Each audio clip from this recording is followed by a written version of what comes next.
Will it be money well spent? More than $5 billion pledged to rebuild the Gaza Strip after yet another war with Israel, with no hint of a whiff of substantive peace talks. Critics call the desperately needed Monday a Band-Aid fix. Some donors even warn that without a peace deal, it's the last time they may cough up. That broaches another big question. Who should pay for a conflict that left more than 2,000 dead, most of them civilians? Israel blames Hamas for unprovoked rocket attacks and kidnappings. Hawks in Israel have also, though, likened repeated wars with Gaza to, quote, mowing the grass, a state of permanent hostility that they've come to see as normal. Donors don't agree, and neither do a growing number of European nations, what with Sweden declaring its intent to recognize a Palestinian state. Europe, the biggest donor to the Palestinian territories, a key to this discussion. Today in the France 24 debate, is it Band-Aid diplomacy? And with us to talk about it, Majid Messadawen, member of the Front de Gauche here in France, and you chair the Observers in Palestine. Thank you for being with us. Gil Mahaley, columnist at Yediot Aharonot, welcome back. Good evening. You're the editor-in-chief as well of Causeur. And from Brussels, she's a Sinn Féin member of the European Parliament from Northern Ireland, Martina Anderson, member of the European Parliament's Delegation for Relations with the Palestinian Legislative Council. Thanks for joining us. Thank you for having me. And from London, Hugh Lovett of the European Council on Foreign Relations. Thank you as well. The France 24 debate, where you can join the conversation on Facebook and on Twitter, our hashtag F24Debate. In the end, it was more money than the Palestinians had asked for. Qatar's $1 billion pledge in euros 780 million, putting on the table in Cairo this weekend. What is it? There you see the biggest pledge is the U.S. upping its tally. The European Union there on 450 million euros. And there you see other pledges coming from Gulf states. This money for reconstruction of the Gaza Strip. Now, the problem there, Norway's foreign minister, Borge Brende, hinting that patience was running thin in Cairo. He said the following, that it's understandable for donors and taxpayers alike to ask why taxpayers should pick up the bill for what warring parties have torn down. Let me begin with you, Martina Anderson.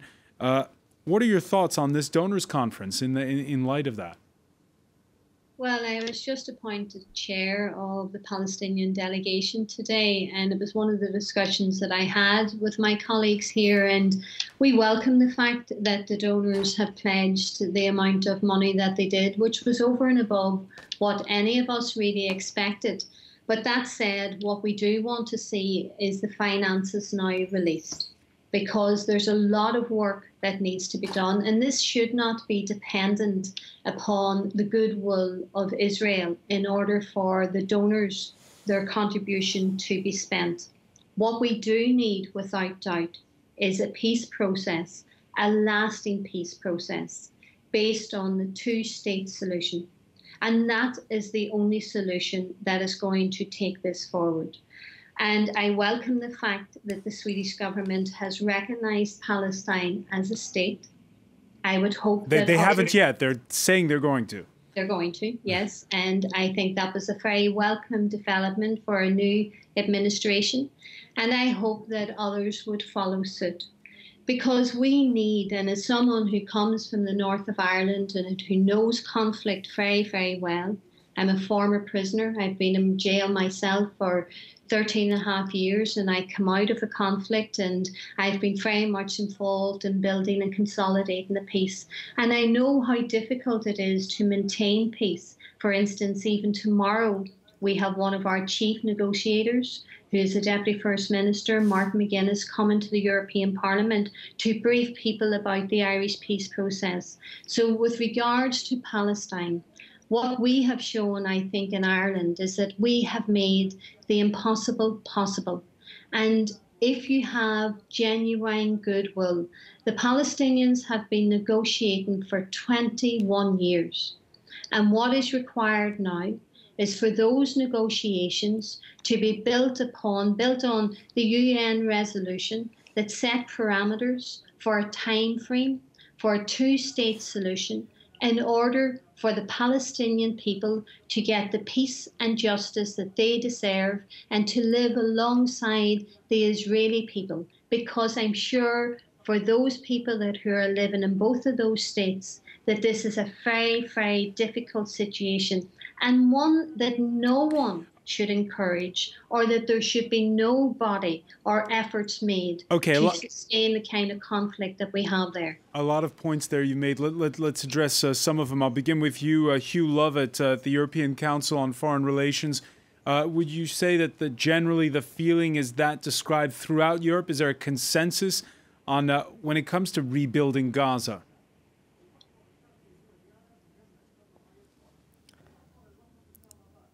So you've cut out. I was just saying, is there a consensus among Europeans when it comes to rebuilding Gaza?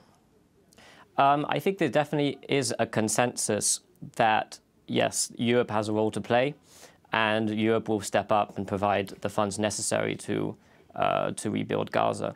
But I think there's also this this realization, and it was mentioned before, that something needs to change. We can't keep repeating.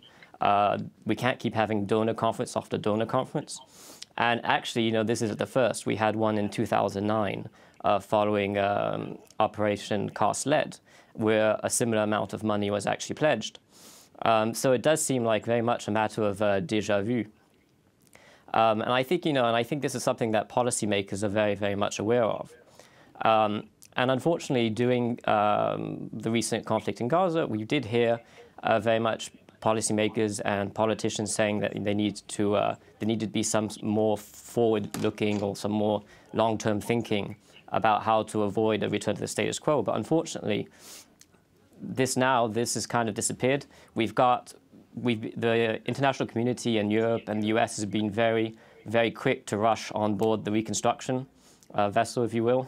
But that's been at the expense of discussing and tackling some of the more thorny political issues. So it's a lot easier just to pile on loads of money to rebuild broken houses and infrastructure, which obviously is very important. But we're not investing the time or capital or political capital necessary to ensure that this doesn't happen again.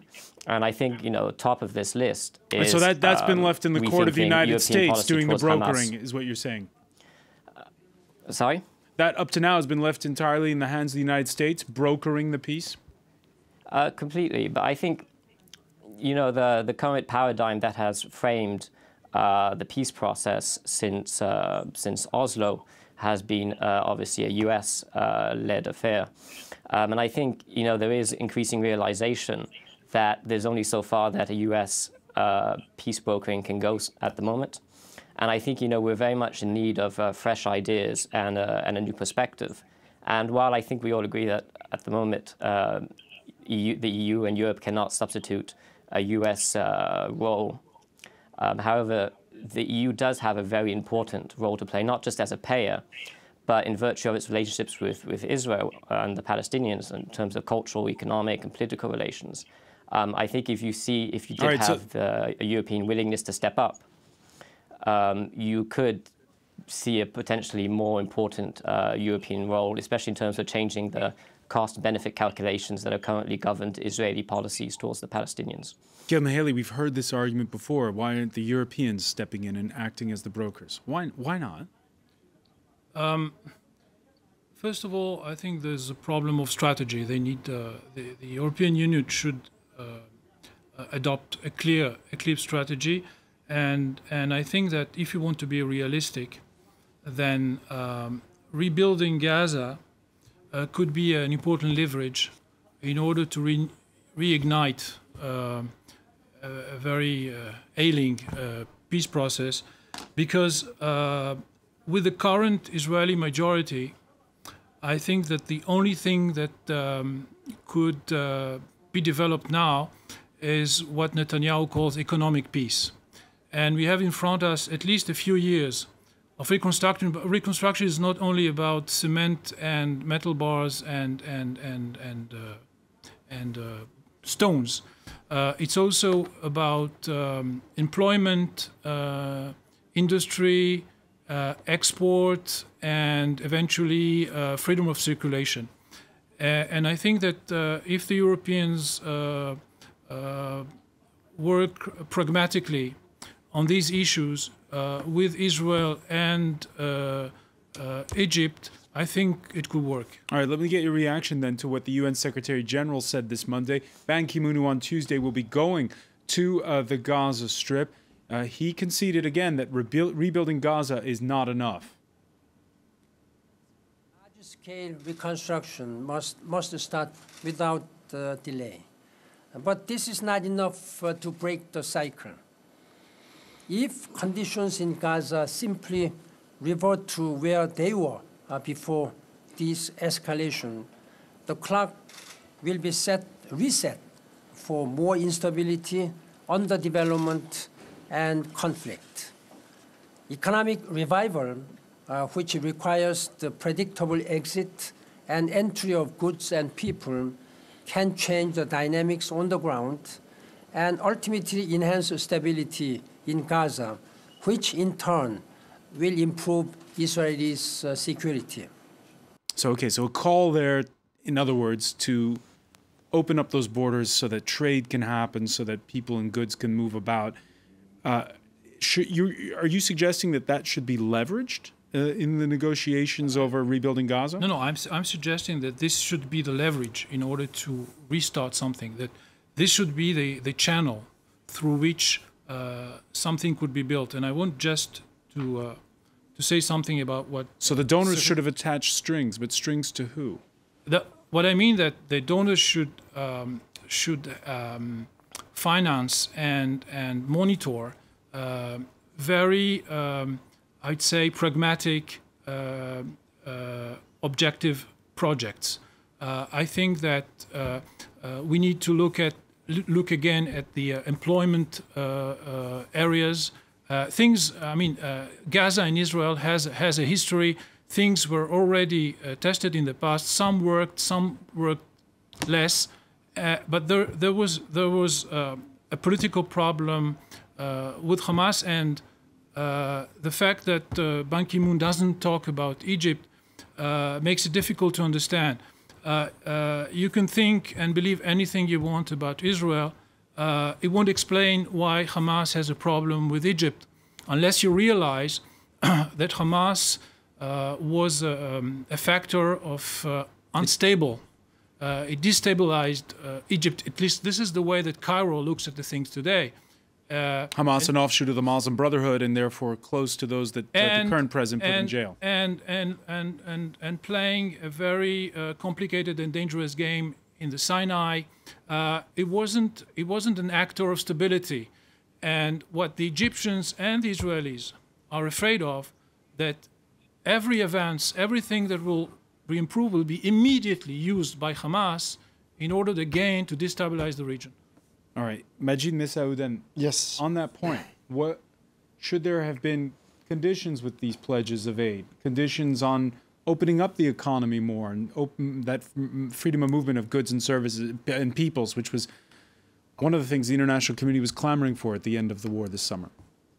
Of course, the economic issue is very important in Palestine and in Gaza, but the main problem is occupation. And I think that we are dealing with the peace process since 20 or 30 years, but the Palestinian people is losing more and more land, and occupation is more and more effective on the ground. The problem is not about money, because we know that Israel will destroy Gaza once again. We know that. They will wait for Gaza to be reconstructed before destroying it again. They do everything they can to prevent the Palestinian people from having a state. We know it. So the main problem is that we are asking foreign countries to pay for Gaza, but Israel should pay for Gaza. They destroyed it. So why should Europe and United States and Qatar pay for what they did? We must remind that, you said it at the beginning, more than 2,000 people died, hundreds of houses destroyed, water and electric infrastructures were damaged. And we can't forget that with $4 billion from foreign countries. You won't have any peace without justice. And justice is the end of the occupation. Ban Ki-moon is saying for the first time that he's condemning Israeli occupation. But words are not enough. Palestinian people really need acts on the ground. And I think that if the international community, the so-called international community, has this will to make this occupation end, they would send an international force to protect and to prevent Israel from bombing another time Gaza. We talk about Gaza, but let's talk about the West Bank. The situation is not better there today. Today we saw that the Israeli police took Muslims out of the Al-Aqsa Mosque because they provoked another time the Muslim there. So I don't think that we can say that the economic issue is important, that Israel should open the borders, but Israel should just take out the blockade that lasts since 2006. And I think that things would be better when they will decide to make peace. They never showed their real will to make peace. So I think the main problem is Israel in this case. Gilman. Just for the Jerusalem issue, I think Israel have an excellent record in religious freedom and access to holy places. And if you only compare the situation from 67 and before and between 48 and 67, then the answer is already there. As for Gaza, there are no settlements in Gaza. Israel pulled out. But there are these Israel hawks. This concept of mowing the grass, of just, well, we're never going to have a deal with them, so regularly we got to go in and destroy tunnels and. So no, the question is then, if Israel wants to destroy the Palestinians, why doesn't it do it in the West Bank also? Why does Israel bomb every year and a half Gaza and not Ramallah? The simple answer is because there was the second Intifada, and I remind those who are watching us now that when the operation began, when the war began last summer, July 8th, most of the international community thought that Israel was exercising its right to self-defense. The French president, the American president, the German chancellor, most of the Arab states didn't say anything. So if we are going to a very technical and judicial debate upon who's responsible for the war, it won't go very well. It will not. All right, we're going to pick up on these points and also talk, address some of the broader issues and these calls that are growing to recognize a Palestinian state here in Europe. Stay with us. It's the France 24 debate.